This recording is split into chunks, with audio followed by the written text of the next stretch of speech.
Hello दोस्तों, स्वागत है आप सभी का डीएलएड क्लासेस पे। तो आज हम लोग पढ़ने वाले हैं भारतीय समाज और प्रारंभिक शिक्षा डीएल सेकंड सेमेस्टर का। चलिए शुरू करते हैं। पहला क्वेश्चन यहाँ पे है, लघु उत्तरीय प्रश्न है। शिक्षा का अर्थ बताते हुए उसके महत्व पर प्रकाश डालिए। ये क्वेश्चन आया है 2021 में। तो देखिए यहाँ पे जो शिक्षा के व्यापक अर्थ के अनुसार शिक्षा आजीवन चलने वाली प्रक्रिया है। यह शिक्षण की प्रक्रिया उस समय प्रारंभ हो जाती है जब बालक का जन्म होता है। उस समय उसके इर्द गिर्द सभी व्यक्ति घूमते हैं, लेकिन वह सबसे पहले अपनी माँ के संपर्क में आता है। इसके उपरांत अपनी आवश्यकताओं इच्छाओं की पूर्ति हेतु परिवार के अन्य सदस्य पड़ोस तथा समाज के संपर्क में आता है। बाल्यावस्था से ही बालक को प्राकृतिक वातावरण के साथ समायोजित होने का प्रयास करना पड़ता है और आयु बढ़ने के बाद वह सामाजिक, राजनैतिक एवं आध्यात्मिक वातावरण के साथ सामंजस्य स्थापित करता है। ठीक है, यानी कि जब बालक जन्म लेता है तब से ये शिक्षा जो है वो क्या हो जाती है, शुरू हो जाती है उसकी।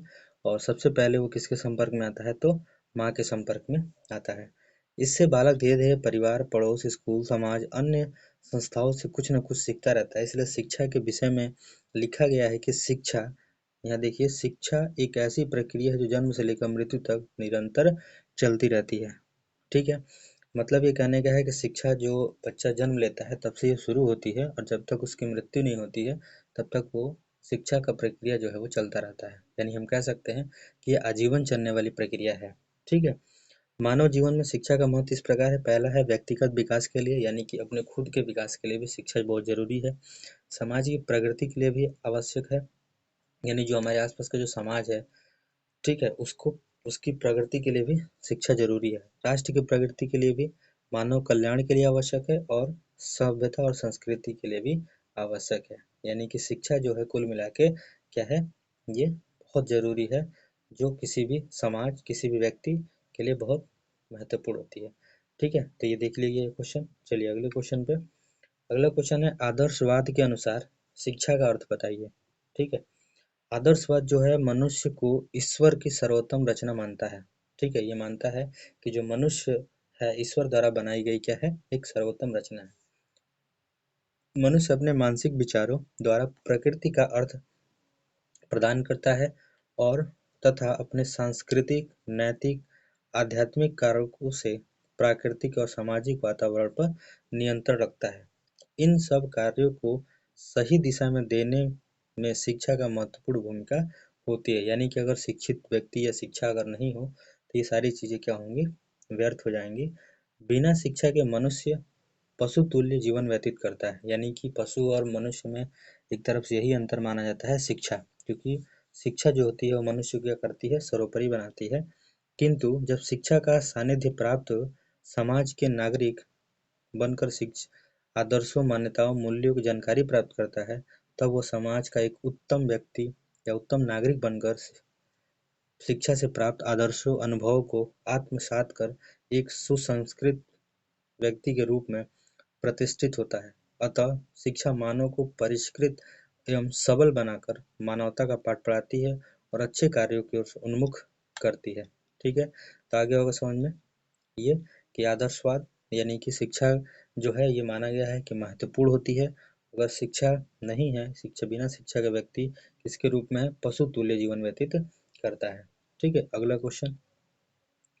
मैकाले को भारतीय शिक्षा का अग्रदूत माना जाता है, क्यों, ये बताना है। ठीक है, ये क्वेश्चन 17 में आया है। मैकाले को भारतीय शिक्षा का अग्रदूत माना जाता है। पहला रीजन ये है कि वह पहला अंग्रेज विद्वान था जिसने प्राच्य पाश्चात्य विवाद समाप्त किया था। यानी ये जो दो तरह के विवाद थे, प्राच्य और पाश्चात्य विवाद, उसको क्या किया था, वो समाप्त किया हुआ था। मैकाले के मैकाले के विवरण पत्र में भारत के लिए प्राच्य पाश्चात्य ज्ञान विज्ञान के द्वार खोल दिए।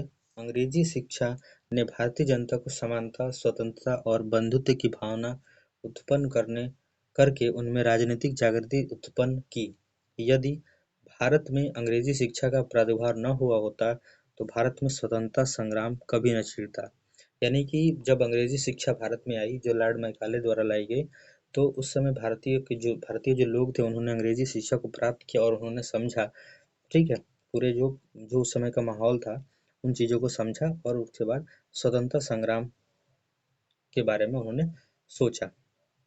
चलिए आगे अगला क्वेश्चन है, वुड के घोषणा पत्र के 4 दोष लिखिए। यानी वुड ने जो घोषणा पत्र दिया था उसके क्या दोष थे? पहला था, सरकार को सौंपकर शिक्षा को पूरी तरह से राज्य के अधीन करके उस पर नौकरशाही का आधिपत्य स्थापित कर दिया। यानी कि जो भी उसने शिक्षा दिया था उसमें नौकरशाही को महत्वपूर्ण दिया गया था, महत्वपूर्ण स्थान उसने दिया था और राज्य के अधीन कर दिया था। दूसरा था, भारतीय लोगों को इस उद्देश्य से शिक्षा देने की ब्रिटिश शासन को मजबूत बनाने में सरकार को सहयोग दे सके। यानी कि वो चाहते थे कि भारतीय जो है वो पढ़े लिखे ऐसे तरीके से जिससे ब्रिटिश शासन क्या हो, मजबूत हो। ठीक है। तीसरा रीजन ये है कि भारतीयों को व्यावसायिक शिक्षा देने का उद्देश्य भारतीयों को सरकार का स्वामी भक्त बनाना था, जिससे भारतीयों को विशेष लाभ न पहुंचे। यानी कि वो चाहते थे कि भारतीयों को लाभ न पहुंचे, सिर्फ किसको लाभ पहुंचे, जो उस समय ब्रिटिश सरकार थी उनको लाभ पहुंचे। भारतीय भाषाओं को शिक्षा के माध्यम के रूप में आंशिक रूप से स्वीकार तो किया गया, लेकिन अंग्रेजी ही शिक्षा का माध्यम बनी रही, देसी भाषाएं विलुप्त हो गई। यानी कि उन्होंने अंग्रेजी को इतना महत्व दे दिया कि जो लोकल लैंग्वेज थी वो क्या हो गई, विलुप्त हो गई, धीरे धीरे समाप्त हो गई। अगला क्वेश्चन ये है कि माध्यमिक शिक्षा, ठीक है, माध्यमिक शिक्षा माध्यमिक शिक्षा आयोग के अध्यक्ष कौन थे, उसकी नियुक्ति कब हुई? यानी माध्यमिक शिक्षा आयोग के अध्यक्ष डॉक्टर लक्ष्मण स्वामी मुदालियर थे। इस आयोग की नियुक्ति 23 सितंबर सन 1952 में हुआ था। ठीक है। चलिए अगले क्वेश्चन पे चलते हैं। वुड डिस्पैच की मुख्य विशेषताएं बताइए। पहल उत्तर में यह है कि सन 1854 में बोर्ड ऑफ कंट्रोल के प्रधान के रूप में चार्ल्स वुड ने भारतीयों को शिक्षा शैक्षिक आवश्यकताओं को ध्यान रखकर शिक्षा नीति को बनाया था। यानी कि जो चार्ल्स वुड था, ठीक है, चार्ल्स वुड जो था उसने भारतीयों की शिक्षा शैक्षिक अवस्थाओं को ध्यान में रखकर शिक्षा नीति को बनाया। अपने नवीन लक्ष्यों के कारण उसे शिक्षा मैग्ना कार्टा कहा गया। ये क्वेश्चन पूछ सकता है कि शिक्षा मैग्ना कार्टा किसे कहा जाता था। मुख्य बात ये थी कि शिक्षा का मकसद अंग्रेजी साहित्य एवं पाश्चात्य ज्ञान का प्रसार करना था। अंग्रेजी शिक्षा एवं देसी भाषाओं के माध्यम से दी जानी थी। पाठ्यक्रम में साहित्य और संस्कृति का भी आवश्यक स्थान दिया जाए, यानी उसमें ये बात रखी गई थी। शिक्षकों के लिए प्रशिक्षण की व्यवस्था हो, ठीक है।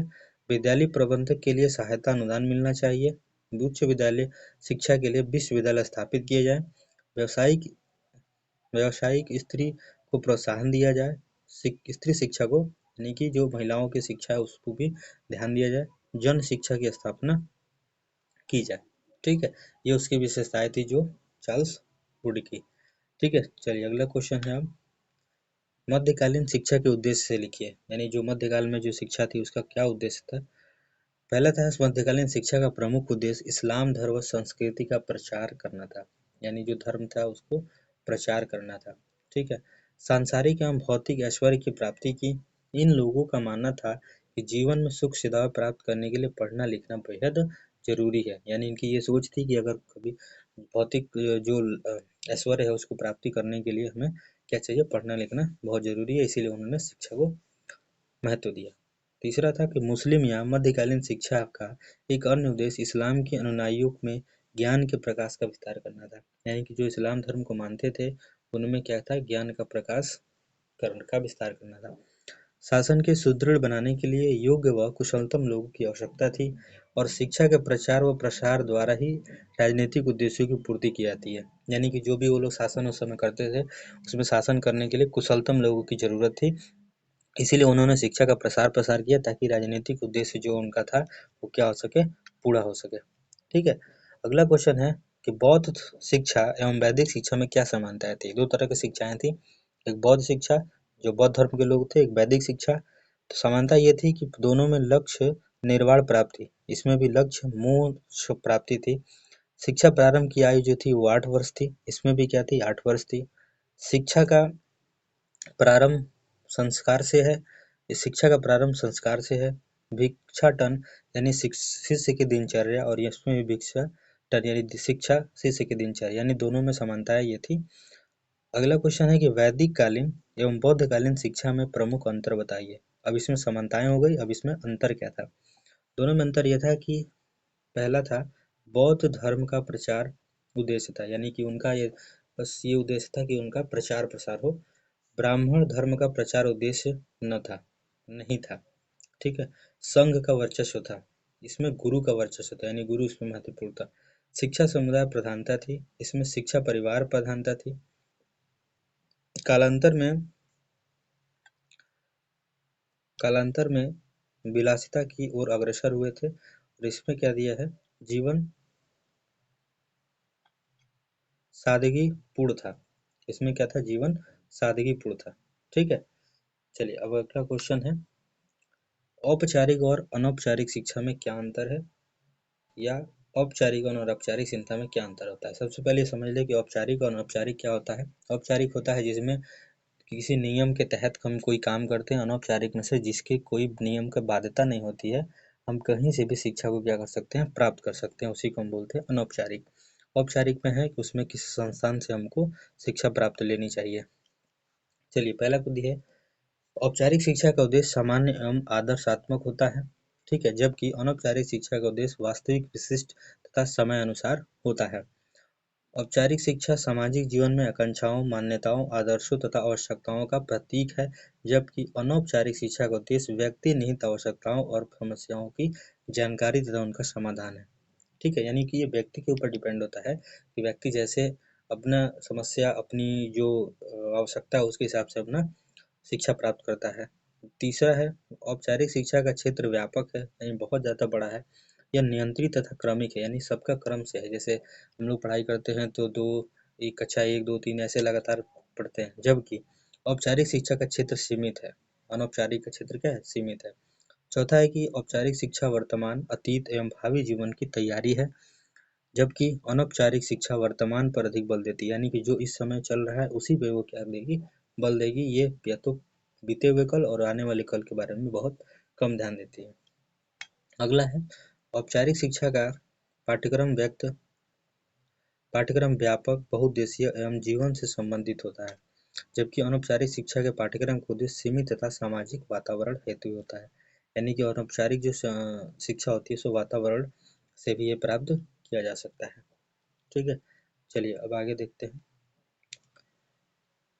अगला क्वेश्चन है कि ये शिक्षा एक त्रिभुजी प्रक्रिया है, यानी कि इसमें शिक्षा में जो होती है 3 पिलर होते हैं, ट्राइपोलर प्रोसेस होता है। शिक्षा द्विमुखी प्रक्रिया है, एक द्विमुखी प्रक्रिया है। एडम्स द्वारा प्रतिपादित सिद्धांत का खंडन करते हुए जॉन डीवी, यानी ये क्वेश्चन यहाँ से आ गया है कि शिक्षा एक त्रिभूमिक प्रक्रिया है, इसने किसने कहा था, तो जॉन डीवी ने कहा था। लिखा कि शिक्षा में अध्यापक विद्यार्थी के साथ साथ पाठ्यक्रम भी सम्मिलित किया जाता है, क्योंकि पाठ्यक्रम के अभाव में शिक्षण कार्य पूर्ण नहीं हो सकता। यानी कि 3 चीज़ें महत्वपूर्ण किसी भी शिक्षा में, तो विद्यार्थी होना चाहिए, दूसरा शिक्षक होना चाहिए, तीसरा पाठ्यक्रम होना चाहिए। इसी को 3 पिलर कहा गया है, त्रिभुजी प्रक्रिया कहा गया है। जॉन डीवी का मानना है कि शिक्षा प्रक्रिया में शिक्षक अपने शिक्षार्थी को निश्चित समय में, निश्चित विधि से, निश्चित विषय वस्तु को निश्चित स्थान पर प्रदान करता है। ठीक है। इसलिए शिक्षक शिक्षार्थी के साथ साथ निश्चित पाठ्यक्रम का होना भी आवश्यक है। यानी कि उसमें 3 चीज़ें क्या होनी चाहिए, महत्वपूर्ण होती हैं, जिसमें पहला